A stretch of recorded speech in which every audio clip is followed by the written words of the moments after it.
जब भी आपको कोई नेगेटिव फीडबैक देता है, आप एक्सक्यूजेस देने लग जाते हो। आप कभी अपनी गलतियों को मान नहीं पाते हो और आप अपने एनवायरनमेंट को ब्लेम करने लग जाते हो। अगर ये सारी चीजें आपके साथ हो रही है, तो बहुत हाई चांस है कि आपके अंदर इमोशनल इंटेलिजेंस थोड़ा कम है। एंड लेट्स सी कि आप अपने अंदर इमोशनल इंटेलिजेंस कैसे डेवलप कर सकते हो और वो आपको कैसे हेल्प कर सकता है।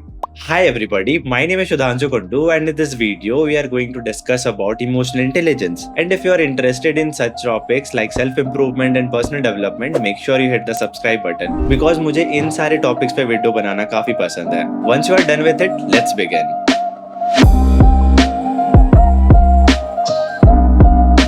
कुछ दिनों पहले की बात है, मेरी एक फ्रेंड अरुंधति से बात हो रही थी, जहाँ पे हम लोग रैंडमली टॉपिक्स के बारे में डिस्कस कर रहे थे एंड बात करते करते हमारा टॉपिक रिलेशनशिप के साइड जाता है, जहाँ पे हम लोग ये डिस्कस कर रहे होते हैं कि रिलेशनशिप को सक्सेसफुल बनाने के लिए कौन सी चीजें बहुत ज्यादा इंपॉर्टेंट है। ये सारी बात करते करते उसने मेरे से पूछा कि how about your relationship, because मैंने उसको बताया हुआ था कि मेरा ब्रेकअप हो गया है and situation is not very good. तो उसने मुझसे पूछा एंड मैंने कहीं ना कहीं उस टाइम उसको मेरी सिचुएशंस बताई एंड मैंने बताया कि मुझको कैसा फील होता है। तो उसने मुझसे पूछा कि Sudhanshu, do you know about emotional intelligence? And I am like, या आई नो, बट अगर तुम मेरे को एक्सप्लेन कर दो तो ज्यादा बेटर होगा। सो उसने एक्सप्लेन करते हुए मेरे को बोला कि Sudhanshu, I feel you lack in this topic. Emotional intelligence के बारे में एक्सप्लोर करो, तुमको बहुत ज्यादा क्लैरिटी मिलेगा। मेरे को नहीं समझ में आया कि उसने ऐसा क्यों बोला। सो नेक्स्ट डे मैं वही करा, मैं अपने लैपटॉप में बैठा एंड मैं रिसर्च करने बैठ गया कि what exactly is emotional intelligence, क्या क्या चीजें हैं जो मुझे जानना चाहिए। सो रिसर्च करते हुए मुझको बहुत सारी ऐसे वीडियोस मिले जिसको मैं देखा, बहुत सारे ऐसे रिसर्च पेपर मिले जिसको मैं पढ़ा एंड मुझको बहुत सारे इंफॉर्मेशन मिला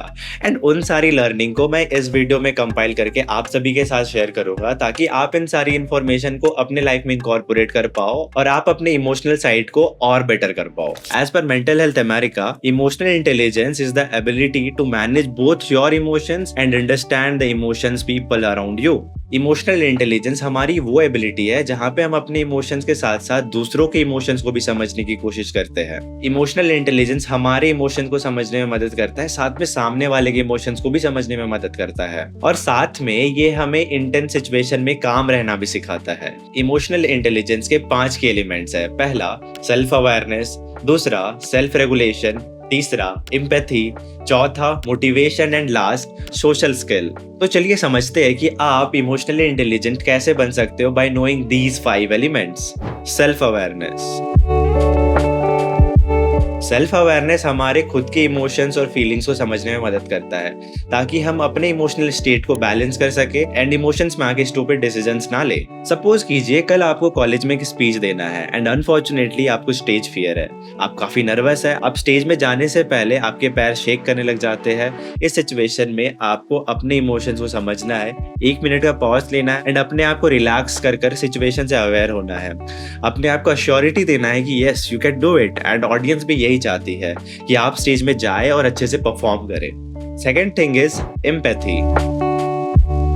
एम्पैथी का मतलब होता है कि आप दूसरों की जगह पर खुद को रख के उसके फीलिंग्स को समझने की कोशिश करते हो, दूसरों की बातों को ध्यान से सुनते हो एंड चीजों को उनके पीओवी से देखने की कोशिश करते हो। इमेजिन कीजिए कि आपका कोई दोस्त मेंटली स्ट्रगल कर रहा है, वो सारा दिन टेंशन में रहता है एंड इस केस में आप अपने दोस्त से बातें कर सकते हो, उसकी बातें को सुन सकते हो, उसके इमोशंस को वैलिडेट करके आप मेंटली उसको सपोर्ट कर सकते हो। Third thing is motivation. Motivation हमें सेटबैक से टाइम एक पॉजिटिव एटीट्यूड मेंटेन करने में हेल्प करता है। मोटिवेशन हमें फेलियर्स को एज एन एक्सपीरियंस के टाइप से देखने के लिए हेल्प करता है और कहीं ना कहीं मोटिवेशन आपको वो जर्नी को कंटिन्यू करने के लिए बहुत ज्यादा इंकरेज करता है। इमेजिन कीजिए जब आप ऑफिस में प्रेजेंटेशन दे रहे होते हो और आपका प्रेजेंटेशन आपके कलीग या बॉस को पसंद नहीं आता है, इस केस में मोटिवेशन आपको प्रेजेंटेशन को इम्प्रूव करने की पावर देता है, ताकि आप उन सारी चीजों को इम्प्रूव करें एंड आप अपने लाइफ में एक्सेल कर सको। Fourth thing is social skill. Social skill आपको दूसरों के साथ एक बॉन्ड बनाने में हेल्प करता है और वो स्किल आपको सोशलाइज होने में काफी हेल्प करता है एंड लॉन्ग टर्म में काफी बेनिफिशियल है, both in personal life and in relationships. Self regulation.